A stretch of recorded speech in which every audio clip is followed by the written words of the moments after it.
This report must be followed. Do it again, and we'll need higher approval. Back away from her belly, the woman in the burgundy blazer barked, lifting a silver handgun like she actually owned the air between us. My wife's hands went instinctively to her stomach, 8 months along, breathing short, terrified. And maybe this is where you're watching from. Some quiet living room thinking something like this could never happen in an American neighborhood.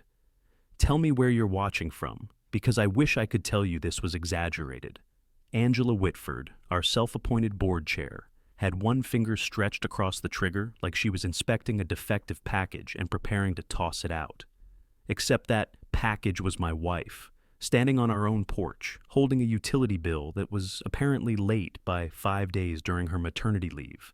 That was the entire reason the clipboard queen had marched down our driveway, pounding on the door loud enough to shake the doorframe and my nerves. "You're trespassing on HOA territory," she snapped, eyes narrowing at my wife's swollen abdomen. "And overdue dues are a violation requiring immediate corrective engagement."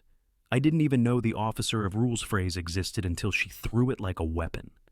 "Ma'am, put the firearm down," I told her, voice low, stepping between her and my wife. She smirked, almost amused, like she'd expected something exactly like that. "Don't escalate this, Chris. We have procedures and delinquency triggers enforcement." Here's the part she didn't know. Before I ever owned a house under an HOA, I spent 9 years as a federal bureau agent specializing in threat assessment and community intervention, which means I could read every twitch in her posture, every flicker of adrenaline in her fingers, which also means I recognized that gun as real, loaded and pointed directly at the woman I vowed to keep safe. If you've ever felt that pulse of rage standing in front of someone abusing power, tap the subscribe button right now. "My name's Christopher Hale," I said, moving my body just enough so she'd need to shift the barrel. "And this property line, it's documented federal land intersect. You're standing on my jurisdiction whether your manual mentions it or not." Her lips parted, confusion first, then offense. Then fear that maybe she didn't know everything she thought she did, but she covered it fast with manufactured authority. "Your failure to remit dues compromises the aesthetics of the community," she insisted. "That's grounds for immediate corrective measures." Immediate corrective measures. Aimed at a pregnant woman. I wish I were making that phrasing up. I wish any part of this wasn't real. But when someone points a weapon at your unborn child, the entire meaning of home changes. Suddenly, that carefully manicured neighborhood feels like a trap, especially when the tyrant in heels holding the weapon genuinely believes she's untouchable. My wife squeezed my wrist, whispering she wasn't feeling well. Her breathing stuttered, and something inside me shifted from defensive to surgical. She needed safety first, argument later. I kept my eyes locked on Angela, calculating distances, cover, and exit paths out of training that never really leaves you. I'm going to be very honest here. The HOA violation wasn't about money. Angela wanted control over people she believed were beneath her authority, especially vulnerable ones. And pregnant women, in her twisted hierarchy, seemed like easy targets. When paramedics checked my wife later that night, one of them quietly asked who put a gun near her stomach. I remember staring at the HOA gate lights flickering against the ambulance doors, thinking about how something meant to symbolize community protection had turned into a weapon pointed inward. That was the night I realized she didn't just threaten my family, she declared a war she wasn't prepared for. When the ER doors slid open and swallowed my wife, the cold fluorescent light hit her skin like she suddenly belonged to another world, one where safety was a question instead of a right. I stood there gripping her purse with both hands, replaying the sound of that handgun chamber clicking forward, and the worst part was knowing the clipboard queen walked back to her house like she'd just delivered mail instead of a threat. The nurse asked what happened. I told her we needed blood pressure monitoring, fetal assessment, and trauma screening. I didn't mention a weapon yet, not because I was afraid of reporting it, but because I knew something the board chair didn't. When firearms enter a medical report tied to a pregnant woman, certain federal notifications activate whether the HOA believes in their jurisdiction or not. My wife squeezed my fingers again, saying our daughter kicked nervously when she got scared. That sentence nearly broke me. Babies aren't supposed to learn fear before they take their first breath. A doctor stepped in, quiet voice, tired eyes, and asked if the stress event involved criminal threat. I nodded, but I chose my words with surgical precision. A neighbor pointed a loaded weapon, I told him, keeping my tone flat. I didn't want panic. I needed documentation. Angela Whitford, meanwhile, texted 3 violation notifications to my phone within 2 hours, accusing us of hostile engagement, rule negligence, and, my favorite, visual discordance. She threatened homeowner consequences if dues weren't paid immediately. The officer of rules apparently believed emergency rooms were just another enforcement battlefield. At 1:13 a.m., a message arrived from an unknown number. Tell your wife to answer our compliance inquiry. We won't ask again. No signature, but the tone reeked of that tyrant in heels who weaponized vocabulary to mask her intentions. She never used short sentences. She used warnings disguised as literature. Most people think HOA violations are annoying paperwork, but when you're standing in a hospital hallway watching nurses rush to stabilize your unborn daughter's heartbeat because a power-obsessed neighbor pointed a firearm over 400, the word violation becomes something darker, something surgical that cuts deeper than paperwork ever could. When my wife finally fell asleep, I stepped out into the parking area, the Virginia night humid against my face. The hospital's security lights blinked over sedans and ambulances, and I felt an old instinct stirring, the kind that used to wake me in abandoned warehouses overseas. Except this time, the threat was wearing designer heels across a HOA sidewalk, pretending the law applied only to the people who couldn't afford attorneys. I noticed 2 HOA board cars slowly patrolling our cul-de-sac on the community app camera feed. Both vehicles registered to board members, including the enforcer and Crimson herself. She was circling my house while I sat miles away, trying to decide whether she wanted intimidation or opportunity. That's when panic turned into calculation. The HOA wasn't just being aggressive, they were orchestrating something. Nobody needs to surveil a house at 2 a.m. over dues. They needed leverage. My wife was the leverage. And here's what Angela didn't know. Every text she sent tonight was automatically uploading into a federal evidence portal I designed years ago. She triggered a chain the moment she aimed a weapon at a pregnant abdomen. When the doctor told me my wife needed to stay overnight, I kissed her forehead gently, promising she and our daughter were safe.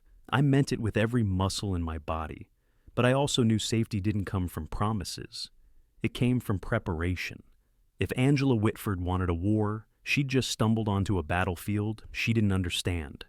And this time, she wasn't the one holding the power. But power changes shape when it's threatened, and that truth hit me the moment I stepped out of the hospital the next morning and saw the board chair already leaning against her HOA-issued SUV, arms folded like she owned the asphalt beneath my shoes.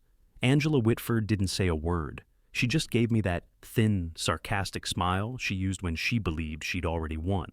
I walked right past her. I wasn't about to hand her a reaction she could weaponize later. But she wasn't alone. Behind her, half hidden near the entrance, stood Madison Fry, the HOA treasurer, a woman I'd seen at community barbecues, always polite, always cautious, always following 3 steps behind that clipboard queen, like she didn't want to be seen choosing sides. Today, though, she looked different, nervous, pale. Her eyes flicked between us like she was trapped between duty and conscience. Angela cleared her throat dramatically, announcing loud enough for bystanders, "Since you refuse compliance, yesterday further notices will be issued." I didn't turn. I simply said, "You pointed a weapon at a pregnant woman." She stiffened, but her polished voice returned. "Allegedly, no such report exists." Wrong answer. She had no idea what had already been filed. Madison stepped closer, almost whispering, I wasn't comfortable with last night. I didn't know she'd go that far." She kept her hands clasped in front of her, knuckles whitening, as if she were afraid that even speaking would get her expelled from the inner circle of the officer of rules standing inches away. Angela cut in sharply, pretending she didn't hear Madison at all. "You'll remove late fees by tomorrow morning, or there will be consequences." The tyrant in heels never used the word request. Everything was a threat wearing lipstick. Something flickered in Madison's expression. Guilt, maybe fear, maybe both. "I saw the video clip," she murmured, not loud, not confident, but enough that my pulse kicked. She looked sick saying it, eyes darting as though the parking lot might swallow her whole. I turned toward her, softening my voice because I could feel how close she was to breaking. "That footage matters. Your conscience matters. Madison stared at the pavement, shoulders folding in on themselves. I shouldn't have watched it. I shouldn't have it.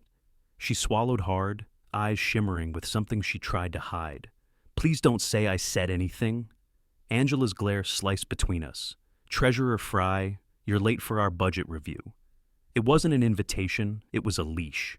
Madison flinched, literally flinched, like someone waiting for impact. As the enforcer in crimson turned away, dismissing me like a debtor she intended to collect, I noticed Madison linger a second too long, lips pressed tighter than fear should allow. Her body language screamed internal conflict. Chin lowered, shoulders locked, hands clenched against her side. She wasn't just worried, she was terrified of choosing right over loyalty. I lowered my voice. I'm not asking you to take a side. I'm asking you to do what your conscience already knows. She didn't look up, but her breathing changed, uneven, shallow, like someone hanging on a ledge and waiting for permission to climb down. Angela's SUV door slammed, jolting us both. She drove off without acknowledging any humanity she'd just trampled over. Madison watched the vehicle leave, like she was watching her jailer disappear. Only the jail followed her everywhere. Before she turned, she whispered, not to me, not to anyone, just into the air, like a confession she wasn't ready to own. What happened last night should never have happened. Her voice broke. And that was the first crack in Angela Whitford's empire. That crack in Angela Whitford's empire didn't stay invisible for long. By late afternoon, another HOA violation envelope was stuffed crookedly into my old mailbox, as if whoever placed it there wanted me to feel the shove even on paper. The heading wasn't subtle. Immediate compliance required, and at the bottom, Angela's signature, sharp, slanted, venom disguised as official ink. I stood at the neighborhood's mailbox pavilion when the officer of rules stepped out from behind one of the brick columns, like she'd been rehearsing a dramatic entrance for hours. Her red blazer looked freshly pressed, almost militaristic, like she considered intimidation a uniform she deserved to wear. You ignored the payment deadline, she announced, chin lifted, voice clipped and icy. That's not why you're here, I replied. The clipboard in her hand snapped upward as if to punctuate her authority. Pregnant or not, your wife cannot confront board leadership on private roads. I'm recording this notice of non-compliance. The clipboard queen actually turned her phone toward me like she was filming evidence for a courtroom performance. You pointed a gun at my wife, I said, letting each syllable land like gravel hitting concrete. She smirked, the expression thin and poisonous. Allegations without proof are defamatory. Watch your language, Mr. Hayes. I froze, not because of fear, but because she used my name like ownership. That's when I realized something dangerous. This wasn't about dues anymore. This was about control. From behind her, a few residents hovered by the pavilion doorway, half pretending to check mail, half watching a spectacle they were afraid to be associated with. The tyrant in heels didn't even acknowledge them.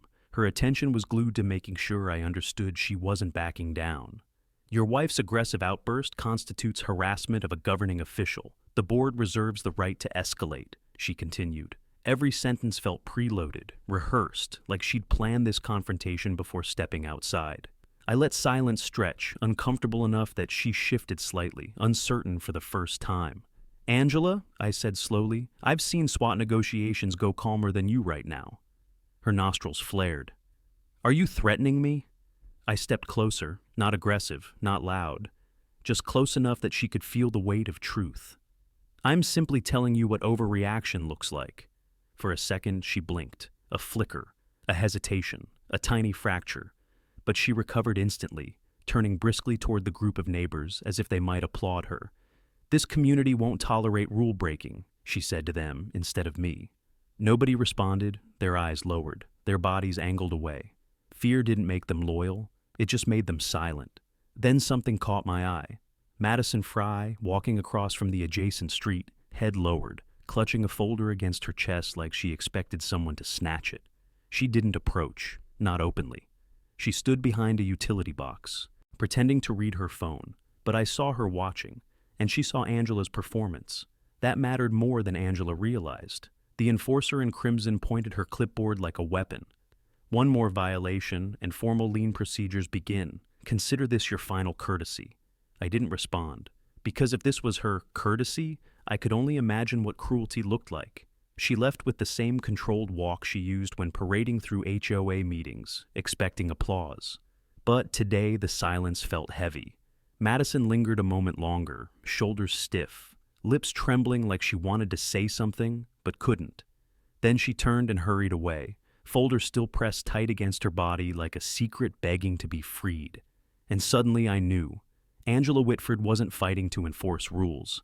She was fighting to bury truth. I didn't sleep that night. Not after watching Madison clutch that folder like it contained a confession the tyrant in heels would destroy her over. And not after seeing how quickly the enforcer in crimson weaponized policy against a woman carrying our first child. I sat beside Emily's hospital bed, watching her try to rest despite everything that just happened. The fluorescent lights flickered gently over her, too cold, too bright. Everything a pregnant woman shouldn't have to be exposed to. Her pulse monitor beeped at a steady rhythm, but my mind kept replaying the moment Angela Whitford lifted that gun and pointed it at my wife's abdomen like it was just another violation form she could enforce at will. Hospital security footage needed approval for release. HOA board minutes were locked to private members only, and Angela made sure every angle belonging to the community cameras malfunctioned immediately after the incident. But she couldn't delete medical documentation, or trauma indicators, or the written note in the ER chart that explicitly listed threatened with firearm by female homeowner during pregnancy-related stress episode. That wording alone made the clipboard queen vulnerable, and she didn't even know it. Around midnight, the attending nurse stepped in with gentle eyes. "Vitals are stable. We'd like to keep her for observation," Emily whispered, voice weak. She aimed at our baby and smiled. My chest tightened. I reached for her hand, squeezing gently. "I'll handle her," I said. But inside, I recognized something darker forming. Handling Angela meant exposing something bigger than dues, her pattern. At 2 a.m., a soft knock sounded against the doorframe. Madison, eyes red, cheeks wet, hair loosely tied as if she had been crying for hours. She didn't step inside. She hovered, trembling at the threshold like walking into this room might get her arrested by the officer of rules herself. "I shouldn't be here," she whispered. "But you are," I said. Her gaze dropped to the folder tucked tightly under her arm. She didn't offer. She pressed it harder against herself, like surrendering it might sign her death sentence. "The board chair told us not to speak to you," she said barely above a breath. There it was, Celeste-style intimidation, wrapped in Angela's fashion. "What's in that folder?" I asked quietly. Madison shook her head so fast tears flicked away from her lashes. I can't. She'll destroy me. She always does." "Madison," I said, leaning forward, voice low. "You watched a gun get pointed at a pregnant woman." She didn't answer. She just stared at Emily with horror, then turned and hurried away like she was escaping a burning building. But before she disappeared, she dropped one sentence that cracked Angela's entire illusion. Angela wasn't reporting to the HOA attorney. She was threatening him. Threatening the HOA attorney. That meant shadow power, not policy. Professional observation suddenly meant everything. If Angela was coercing legal counsel, then every rule she enforced, every violation she issued, every policy she waved at us, might all be invalid. Emily squeezed my fingers.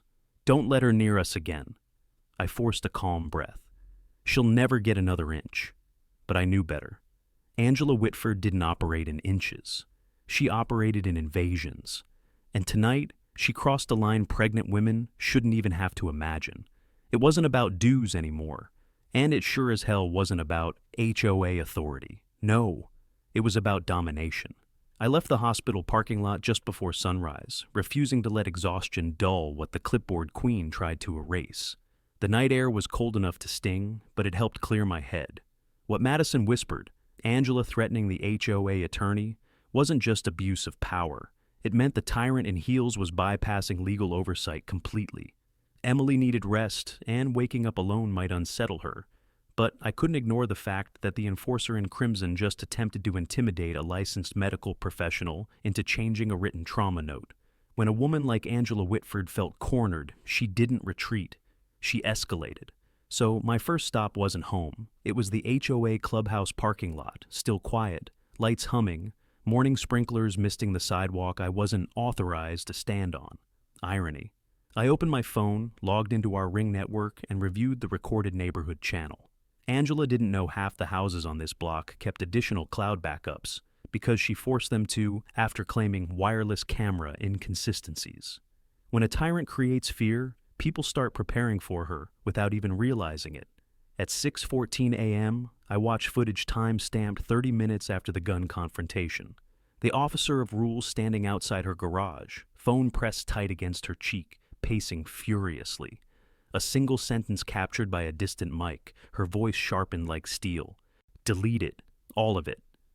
Delete what, Angela? The gun? The screaming? Or the look on your own face when you realized Emily didn't flinch? My chest tightened at the memory. Emily stood frozen, gripping her belly with quiet maternal instinct, while a grown woman pointed a loaded firearm at the child inside her. I paused the video frame. Angela turning toward the HOA office door, key shaking in her hand, breath hard enough to show panic, not authority. Panic. That meant something bigger. Someone refused her order. Which someone?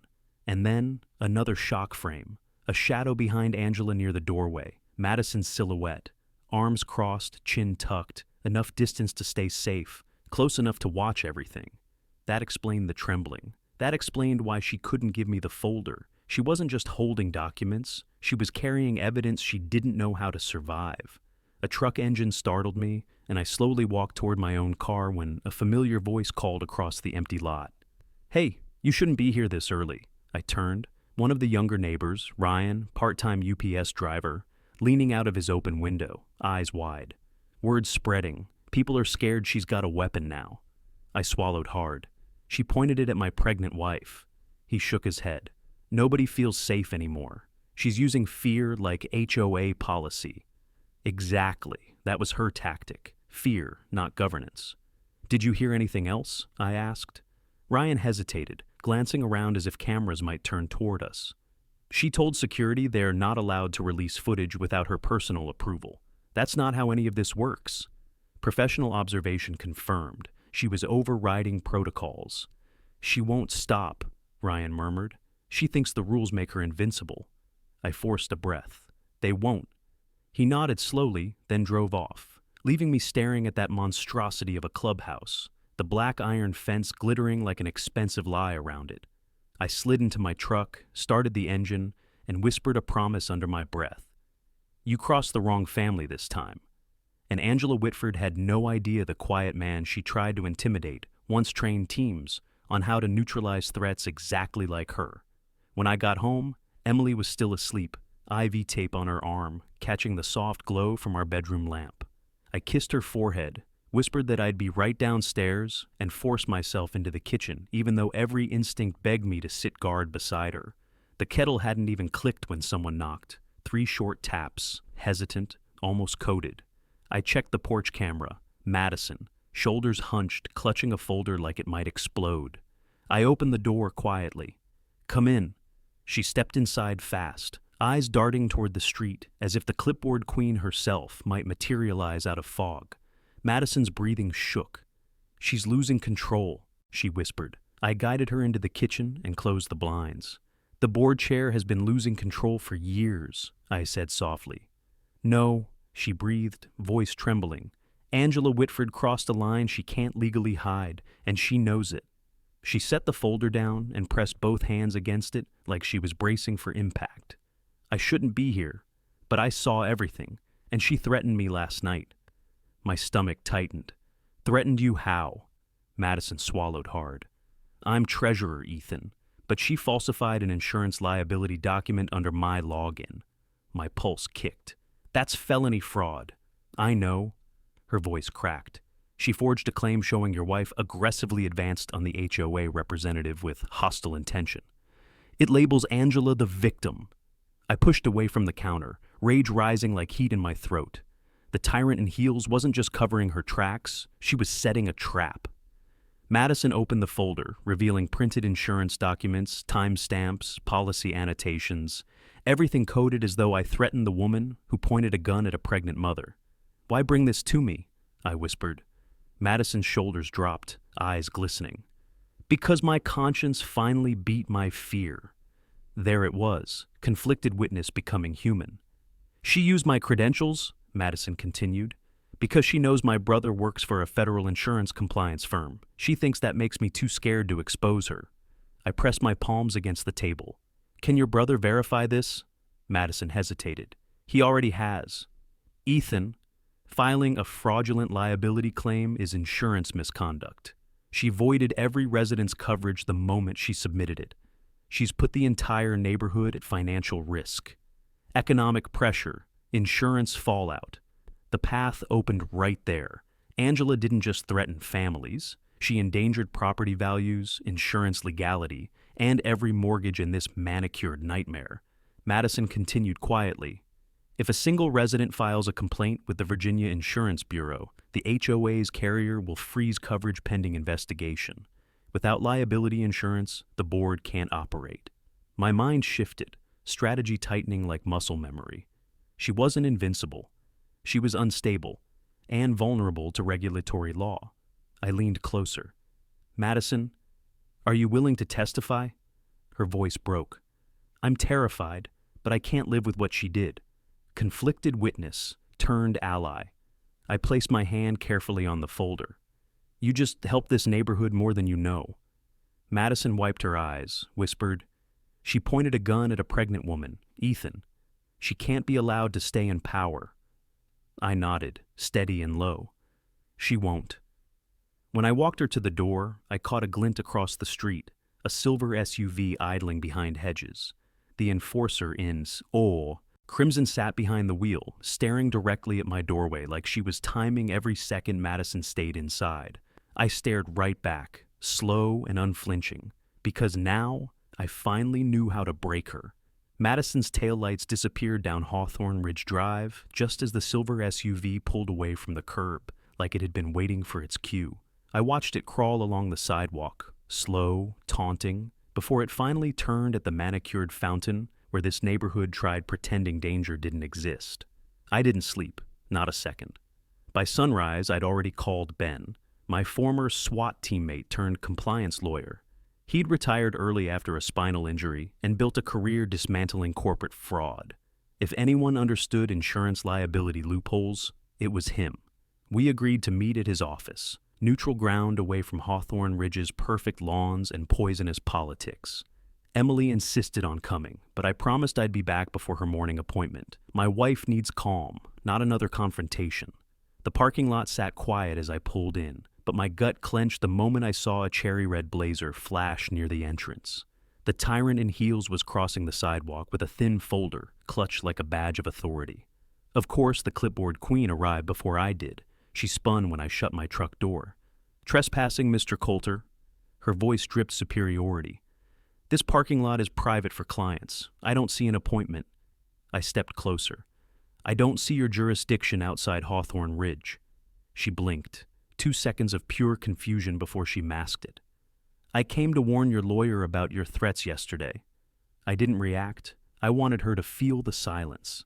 Insurance fraud carries prison time, the board chair declared, raising her chin like she expected me to flinch. You filing false claims will cost this neighborhood millions. I let my voice go quiet, cold. Funny, that's exactly what they told my wife at the ER, right after she described your firearm. Angela Whitford froze, only for a fraction, but enough for me to catch it. Ben opened the office door behind us, leaned his cane into the frame, and motioned. Inside, both of you. Her lips twitched like she just swallowed vinegar. I don't answer to attorneys. You will, I murmured, brushing past her shoulder, when your insurance carrier sees that forged liability form. Her heels clicked 3 angry times behind me, then stopped entirely. Whether shock or fear, I couldn't tell yet, but something in her posture shifted, like she heard the first crack in the wall she built. Inside, Ben studied the documents Madison provided. His brow tightened. If this is truly submitted under her login, Angela is exposed to felony fraud and insurance misconduct. The HOA's carrier will freeze every policy. That means? I asked quietly. Ben looked right into my eyes. No, liability insurance means HOA operations halt instantly. No enforcement authority, no violation power, no legal standing. Economic pressure, structural collapse. Exactly what we needed. Then he leaned closer. But Ethan, there's something bigger. If this submission includes firearm mention, the carrier must notify law enforcement for risk evaluation. My pulse steadied, slow and precise. Meaning her gun becomes evidence? Meaning, Ben said, voice low, she just triggered her own investigation. When we walked back outside, the enforcer in crimson was waiting beside her SUV, arms crossed like a barricade. This neighborhood doesn't tolerate liars. I stopped inches from her. My wife almost died. My child is inside her stomach fighting every heartbeat. And you're still pretending you're the victim? She leaned forward, mask cracking. Your wife owed dues. Actions have consequences. I felt the air go thin. Pointing a gun at a pregnant woman isn't a consequence, I said slowly. It's a crime, and your insurance company agrees. For the first time, she stepped back. Fear, not arrogance, finally surfaced in her eyes. And that's when I knew we were close to the moment the officer of rules would answer to real ones. I didn't say a word driving back through the neighborhood. Every perfectly trimmed hedge looked like camouflage for threats people were too afraid to name. Emily texted that she felt dizzy again, but she was staying calm. I needed that. I needed her safe until this ended. Before heading home, I stopped at the community clubhouse because Madison asked me to meet her there. She claimed she found something else, something that changes everything. I believed her, not blindly, but enough to take the risk. She sounded terrified over the phone, whispering like someone was listening through walls. The hallway smelled of lemon cleaner and freshly printed flyers. I saw the clipboard queen before she saw me, standing near the HOA bulletin, ripping pages off like she was scrubbing history clean. Every sheet announced a temporary suspension of HOA liability insurance pending routine audit. Routine. She knew that word was a lie. She heard my boots and turned with that crimson blazer catching every light.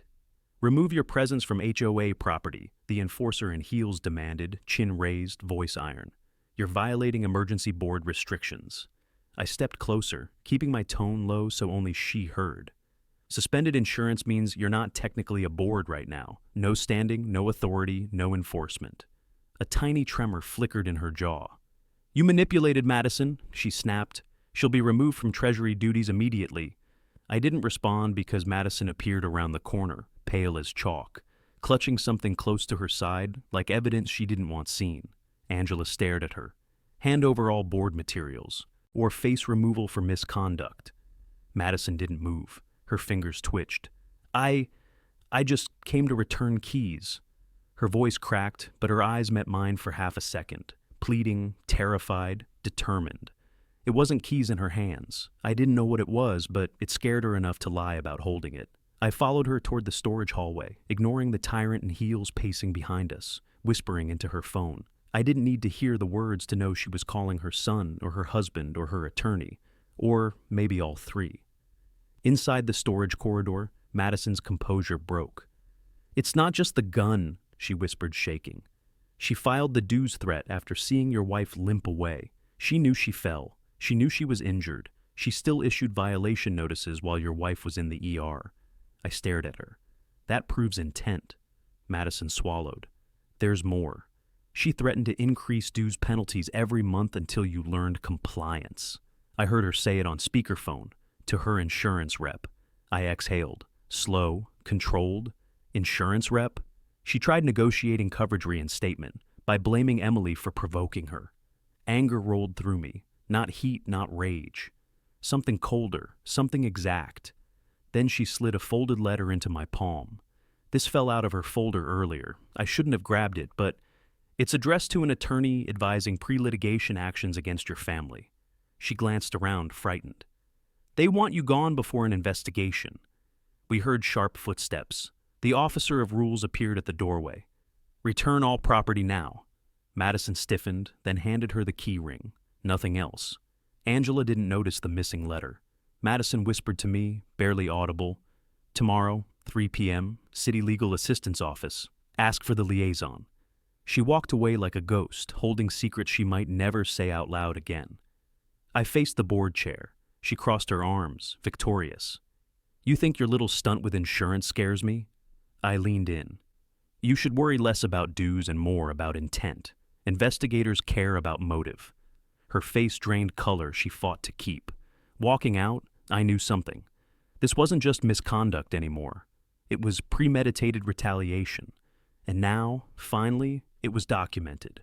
By the next afternoon, I walked into the City Legal Assistance Building, feeling every second of sleepless worry settle behind my ribs. Emily texted that she felt the baby shift, which should have been comforting, but all I could picture was Angela Whitford leaning forward with that cold voice, pointing a weapon at our child's future, like HOA dues were worth more than human life. Madison told me to ask for the liaison by name, so that's what I did. The receptionist almost flinched when I spoke Angela's name. Whitford, she repeated. Yes, well, give us a moment. Someone will speak with you. Someone. Not the liaison. Someone. The way she stalled made me think there was already a file being built somewhere behind frosted glass doors. 15 tense minutes passed before a tall woman in a slate suit stepped out. You're Mr. Coulter, she said carefully. Let's talk privately. The room swallowed her tone with that government hush designed to make truth sound heavier. Inside her office, she closed the door slowly, almost ritualistic. You're not the first homeowner raising concerns regarding the board chair, she said, voice low. She didn't need to say the name. Everyone understood who controlled the neighborhood. I have evidence of intent, I said, handing her the folded letter Madison gave me. She issued dues penalties while knowing my wife was injured. She threatened ongoing financial retaliation. The attorney scanned the page, eyebrows knitting. This letter outlines pre-litigation preparation on the HOA's behalf, not homeowners. That's alarming. She tapped a line 3 times with her finger.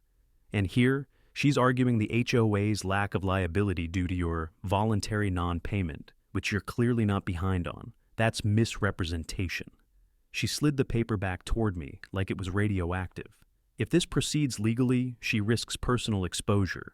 HOA boards are insured collectively.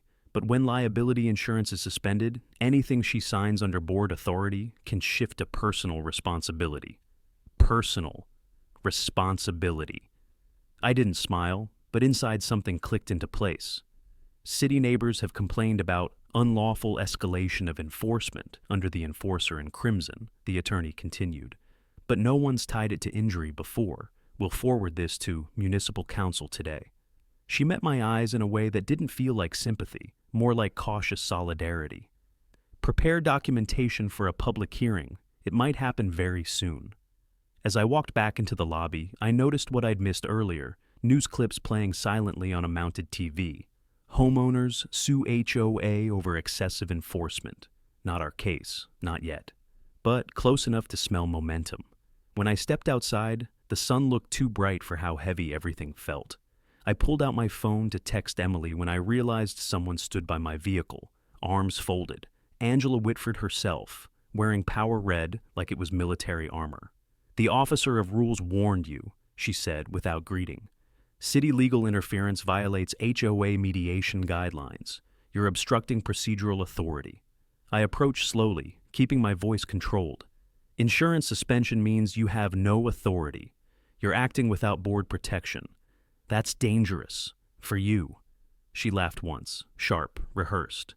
Homeowners don't intimidate me. I leaned closer. I'm not intimidating. I'm informing. My voice dropped. And you should know something. My wife is still on medical watch. Every hour you push this, the closer intent becomes prosecutable. A flicker of panic crossed her eyes before she masked it behind that clipboard queen facade. You think this ends in a courtroom? HOA precedent favors the board. Always. I considered telling her the SWAT detail next door planned to submit sworn testimony about what they witnessed. But that would be too easy. Instead, I let silence answer. As she turned away, heels striking pavement like a warning shot, I took a slow breath, reminding myself what the liaison said. Public exposure changes everything. And a public hearing was no longer an if, just a when. Her confidence wasn't real authority. It was borrowed power, and borrowed power always comes due. The public hearing was held inside a glass-walled municipal room built to look welcoming, though every metal chair felt like a restraint. Emily sat beside me, her hands resting protectively over her stomach. The room filled unusually fast. Neighbors, parents, retirees. People who never attended HOA sessions were suddenly front row. That alone told me the rumor mill worked harder than any official notice. City council members filed in first, then the HOA board, and finally, like she controlled oxygen, Angela Whitford stepped forward. Not just the board chair today. She resembled the tyrant in heels version of herself. Chin high, blazer ironed into intimidation. The council moderator cleared his throat. This session concerns financial enforcement actions, personal liability risk, and allegation of weaponized intimidation. His emphasis on weaponized made several neighbors shift in their seats. Parties will speak in turn. Angela started before he finished. The HOA has lawful authority to require immediate dues compliance, even during personal medical situations, and any suggestion of misconduct is defamatory. I stood slowly. Your weapon wasn't for dues. Gasps rippled like cold wind. The enforcer in crimson locked her stare on me. Mr. Coulter, these proceedings aren't about alleged firearm incidents. Your interpretation of that moment is exaggerated. Emily whispered, voice thin. Ethan? But I shook my head gently. This was the moment everything pivoted, and she knew it. I slid a printed ledger across the table. Dues were paid, early. She penalized us while knowing my wife was receiving emergency obstetric care. I tapped the timestamp. This entry shows deliberate falsification. That's not administration, that's retaliation. Councilwoman Rivera leaned forward. Ms. Whitford, did you indeed issue punitive notices during a confirmed medical emergency? The city legal office flagged this as potential personal liability exposure. Angela inhaled, sharp, nervous. The officer of rules must apply standards equally. Pregnancy doesn't grant immunity. A woman in the audience stood up, visibly shaking. My daughter miscarried last year, and that clipboard queen fined her the same week. She threatened foreclosure because we asked for more time. Suddenly, 2 more residents rose, then 3, then a row. Their voices overlapped. Stories about weaponized citations, loss of savings, forced moving, stress-induced illness, marriage strain, grief. A retired veteran described receiving violations the day his wife entered hospice. This wasn't a hearing anymore. It was an exodus of silence breaking open. Councilwoman Rivera raised her hand. Order, please. Order. But the emotion couldn't be contained. That was the point. It wasn't supposed to be. When quiet finally returned, Rivera faced the board. I have reason to believe the HOA's insurance policy is currently suspended due to ongoing litigation filed in neighboring districts. That landed like a detonator. I leaned toward the microphone. That means every action she's taken, every notice, every threat, is personally under Angela Whitford's name, not the HOA's. Angela's face drained color. Even the tyrant in heels couldn't hide panic now. That suspension is temporary, she stammered. Our legal counsel isn't here, Rivera cut in, tone clinical, which is unusual for a session involving liability exposure. Madison stood at the back, shaking, terrified, but then her hand rose slowly. I have something on record. Her voice trembled. Security footage from the sidewalk. She drew the gun, it's time-stamped, and she threatened me if I reported it. Every head turned. Angela spun around, eyes blazing. You signed a confidentiality agreement. Madison swallowed, voice breaking. You forced me. I was scared. That was the moment the room turned against the board chair forever. Rivera spoke with finality. City legal will assume oversight immediately. Pending investigation, board authority is suspended, and all enforcement actions by Ms. Whitford are placed on hold, effective now. Emily gripped my hand so tightly my fingers tingled. Angela blinked rapidly, lips trembling as if searching for a script someone forgot to hand her. Borrowed power, collapsing in real time, and the community watched every second of it. The investigation dragged into the following weeks, but the echo of that public hearing never really stopped vibrating through the neighborhood. People spoke softer when they walked by our house, not out of pity, out of respect, like they'd finally recognized the cost of staying silent for so long. And every afternoon, Emily and I walked out to that same black iron gate, the symbol that once fooled us into believing this place was safe. It was strange seeing the board chair driving slowly down Hawthorne Lane days later, shoulders pulled inward instead of raised like armor. Angela Whitford wasn't removed immediately. The process was slower, filled with filings, interviews, and mandatory audits, but the tyrant in heels had finally bruised under the weight of her own choices. Even the enforcer in crimson couldn't pretend she controlled the narrative anymore. Residents filmed her every time she stepped onto common ground. She absolutely hated that. City Legal issued an interim ruling declaring every violation Angela filed against our household invalid due to retaliatory enforcement. She tried to frame the decision as procedural, but the officer of rules was now being ruled by someone else, and she felt it. Madison later told me she'd seen Angela shredding stacks of old violation letters in her garage, furious and muttering to herself that they weren't supposed to fight back. Funny thing about bullies, they crumble the moment someone stronger decides the fear won't stick.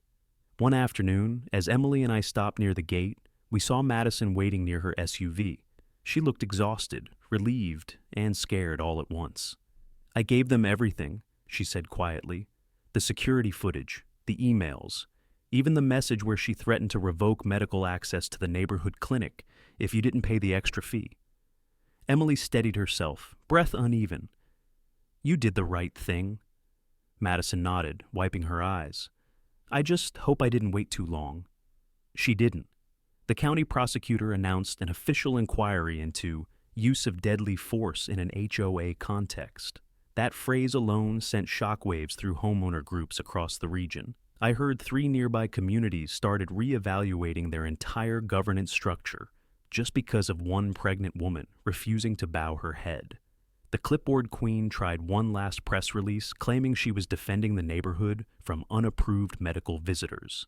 But local news already had interview clips from residents telling the real story, and none of them were kind.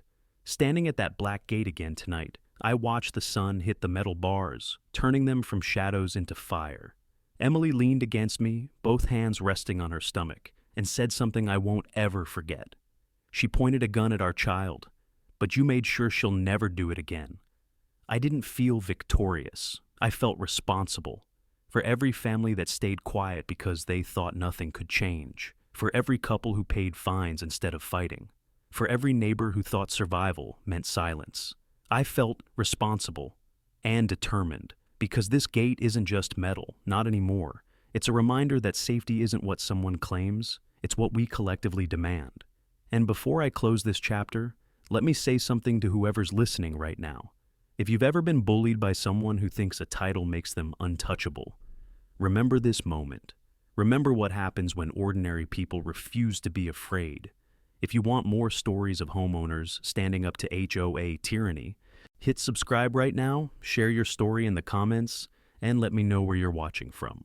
Invalid due to retaliatory enforcement. She tried to frame the decision as procedural, but the officer of rules was now being ruled by someone else, and she felt it. Madison later told me she'd seen Angela shredding stacks of old violation letters in her garage, furious and muttering to herself that they weren't supposed to fight back. Funny thing about bullies, they crumble the moment someone stronger decides the fear won't stick. One afternoon, as Emily and I stopped near the gate, we saw Madison waiting near her SUV. She looked exhausted, relieved, and scared all at once. "I gave them everything," she said quietly. "The security footage, the emails, even the message where she threatened to revoke medical access to the neighborhood clinic if you didn't pay the extra fee." Emily steadied herself, breath uneven. "You did the right thing." Madison nodded, wiping her eyes. "I just hope I didn't wait too long." She didn't. The county prosecutor announced an official inquiry into use of deadly force in an HOA context. That phrase alone sent shockwaves through homeowner groups across the region. I heard 3 nearby communities started reevaluating their entire governance structure just because of one pregnant woman refusing to bow her head. The clipboard queen tried one last press release claiming she was defending the neighborhood from unapproved medical visitors. But local news already had interview clips from residents telling the real story, and none of them were kind. Standing at that black gate again tonight, I watched the sun hit the metal bars, turning them from shadows into fire. Emily leaned against me, both hands resting on her stomach, and said something I won't ever forget. She pointed a gun at our child, but you made sure she'll never do it again. I didn't feel victorious. I felt responsible. For every family that stayed quiet because they thought nothing could change. For every couple who paid fines instead of fighting. For every neighbor who thought survival meant silence. I felt responsible and determined, because this gate isn't just metal, not anymore. It's a reminder that safety isn't what someone claims, it's what we collectively demand. And before I close this chapter, let me say something to whoever's listening right now.